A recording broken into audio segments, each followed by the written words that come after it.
Hey, how you guys doing today? My name is Nathaning, and I hope that you guys are doing great because today we're going to be going over all of the maps and ranking them from hardest to easiest. It's definitely true that not all maps were born equal, and some of them are simply just way more difficult, or at least in matchmaking. In today's video, we're going to be going over each and every one of them, what makes them so easy or hard, and also a little bit about how they should be played. But before we get into that though, you probably already guessed it, that's right, it's time for a question of the day. And today's question, because how could it not be, what do you think is the hardest map? Of course, in this video, we're going to be going over our tier list, but I'm really curious on what you guys think as well. If you guys like it, maybe we could do a guide on the most popular picks. Anyway, without further ado, starting off with the hardest map we have is Nuke.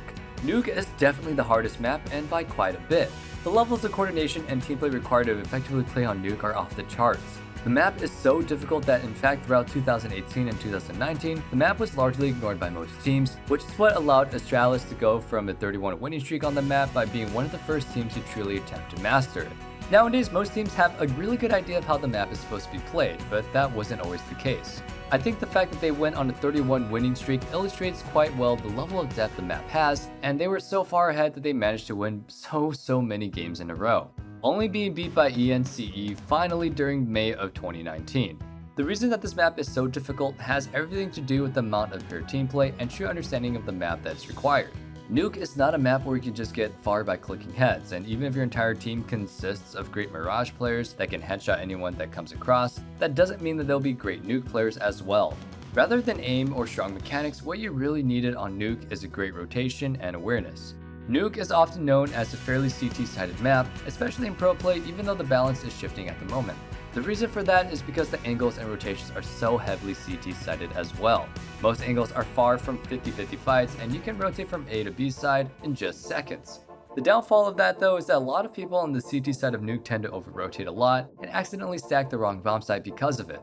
Even if the CTs don't overstack a bomb site on accident, the opposite can happen too.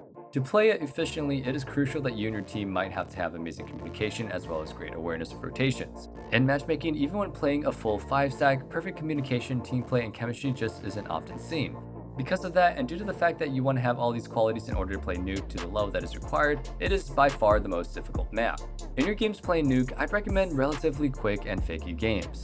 Fake bomb sites a lot and then play fast Counter-Strike, and you will have the most success on T side. When it comes to the CT side, make sure that you guys fully understand how each and every one of you guys plays, as well as your roles. Also make sure that you guys have preset rotators for different scenarios, so that way you guys will always be prepared, and most importantly, be communicating all information. Or, well, you know, just hope for the best, because that's what I do personally. The second most difficult map on the list is Train. Train is a lot like Nuke, because it's difficult in the way where you need a lot of team play to win. And additionally, like Nuke, it's also a very CT-sided map. Unlike Nuke though, this doesn't really result in an easy push over T-side. Oh, no. The opposite is very much true. T-side Train can feel very claustrophobic. It can really feel like it's impossible to get out of the choke points and get you into those fights. If you do decide to jump out and get into fights, oftentimes you might get a lot more than you bargained for. If you jump out to commit to a fight, you'll really want to be committed, as you might be peeking multiple opponents at the same time with no way out. The long sightlines offer very little cover, and if you do decide to get on your hidey little hole on T side main on Pop Dog, you will suddenly be peeking essentially all of a defender simultaneously. The only place that you can really go to get at 1v1 is either on Ivy or B site, and even at those two spots, it's very common seeing CTs playing passively in order to avoid giving out too many fair fights. The only real way to deal with this difficulty is having good teammates that will flash for you, or you just know some decent smokes. Maybe you know the right smokes and flashes yourself, but then you'll still have to be relying on your teammates to go all out and take that initiative. It's definitely fair to say that without a team willing to coordinate or take initiative, you're not going to be having a lot of fun on T side. But at least you'll be likely making up for it when you're playing on the CT side, and playing CT side becomes a lot easier, especially if you guys are good with ops and using proper utility. The reason that Train is second on the list though and not the first has to do with the fact that teamwork doesn't have to be picture perfect. Even some lackluster flashes randomly thrown over A main will do. So rather than having teammates that mesh well with you and just kind of play perfectly, all you need on Train are teammates that are reasonable enough that they'll just throw some basic flashes for you, which is kind of rare anyway. For the next map on the list and taking that bronze medal is gonna be Vertigo. Vertigo, being the newest addition to the map pool and the fact that it's still very much being updated, is exactly the reason why it landed this spot. Vertigo may not be the toughest map, but considering that not a lot of people truly understand how to play it, and since the meta is still so new, a lot of people, including myself, don't really feel comfortable playing it yet. If we look at the pro meta on this map, it very much reflects this as well. The meta is constantly changing, and you can see that both Valve and the pros are still very much seeing how the map plays. At the moment, it seems to be a hit simulator when you're attacking and a retake simulator for the CTs, but obviously this isn't a meta that we can or should trust. It may not even last. Unfamiliarity is not the only reason why this map is so difficult though.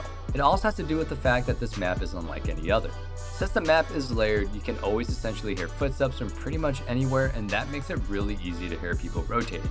This will massively affect your decision making no matter what side you're playing on, but a lot of people don't quite know how to deal with it yet. Unlike the aforementioned maps, the difficulty of Vertigo does not have to do with a lot of how one-sided the map is or how the team play is required. 1 versus 1 duel seems pretty common to come across anyway, but rather it has to do with the fact that essentially no one truly knows exactly what they're doing on the map quite yet. On our number 4 spot we have Overpass. Overpass is a map that relies on good rotations. If you're a great player, you can and should always be in the right spot at the right time, at least on Overpass. Both Ts and CTs have the ability on lightning fast rotations. You can go through connector or through spawn, and because of that, there's no excuse not to be everywhere at all times. That being said, it doesn't mean that it's easy to be a player that's always in the right spot, but it does mean that it's possible. Always knowing where your opponents are going and rotating accordingly isn't the only difficult thing about Overpass, as another thing that is quite hard to do is to effectively hold a middle. Middle in Overpass is supposed to be held by just 2 players, at least initially, and it's probably the most difficult part of it. If holding a large area of the map with just 2 players already sounds hard, imagine having to hold 4 spots with 2 people. That's what you're basically doing on A, at least in the start of the rounds. You'll want to hold onto middle, but that does mean that you have to hold connector, mid, party, and long. All of the spots in itself aren't exactly super easy to hold, but having to hold multiple angles at the same time is truly what makes Overpass A mid so difficult to play. Alright, now getting on to the easier maps, we have our number 5, that being Inferno. Inferno is a relatively easy map. The angles that you have to hold are quite clear, and it's not difficult to watch the same angle with the teammate support. The thing that Inferno is all about, as you guys may know, is banana. The goal of Inferno, regardless of your T or CT, is usually always to get banana control. As a T, it allows you to get a strong A and B execute, making sure that your opponents will play 2B and 3A at least most often. And as a CT, you want to take banana so that you can play 1 banana and 4A. Seems simple enough, and it kind of is. It also just happens to be that banana can be hard to retake, especially against coordinated players. But this definitely does not take as much team coordination to play than it does on Nuke, which is once again proven by the fact that taking banana solo, although difficult, is very possible. Our number 6 and the one away from being the easiest map is Dust 2. Dust 2, like Inferno, is all about getting in control of a certain map. In Dust 2's case, this is long. Having long control is massive for both the CTs and Ts, and at that point all you really need to do is take short, and your chances of winning the round as Ts are suddenly enormous. The reason that we think Dust 2 is on the easier side though is that it's a lot more possible to get more fair fights from it, especially if you're opping. On Inferno aggression, especially solo, oftentimes you'll be easily stopped, but in the case of Dust, it's quite effective. For that exact reason, Dust 2 is often nicknamed the A map of Counter-Strike. If you're able to click heads, chances are you'll have a pretty decent chance at winning. The last map on the list, and therefore the easiest, is Mirage. Mirage is definitely the most played map, and by quite a bit at that. Basically, everyone knows how to play it, and most people realize the importance of mid. Mirage offers both options for more aim-based and tactical players. If you want to go ahead and click heads, go A mid, or if you want to tactically use your grenades and have a perfect spacing, go B. Mirage's design is quite simple and elegant, and there's not a lot of word tricks or secrets that are hard to find out. It's not for nothing that it's often called the Pugger's Paradise, and I personally think that there's a lot of truth in that. I'm a big fan of Mirage personally because I always feel like I lose a lot less games due to the teammates not knowing what to do on the map. Sometimes when I play Nuke, Train, or especially Vertigo, it can feel like a literal coin flip, but on Mirage, I feel like I have some sort of control. Well guys, I hope you liked our tier list. If you guys agreed on some of these things, then I hope to hear you guys on the comments down below. And if you guys didn't agree, I would like to also hear that as well. Also, go ahead and ring that notification bell while you're at it for more videos such as this. Don't forget to check out ProGuides.com and get your own very personal coach, maybe even learn a thing or two about some harder maps. If you don't think coaching is for you and instead you want to try something that you can always watch back, we got that too.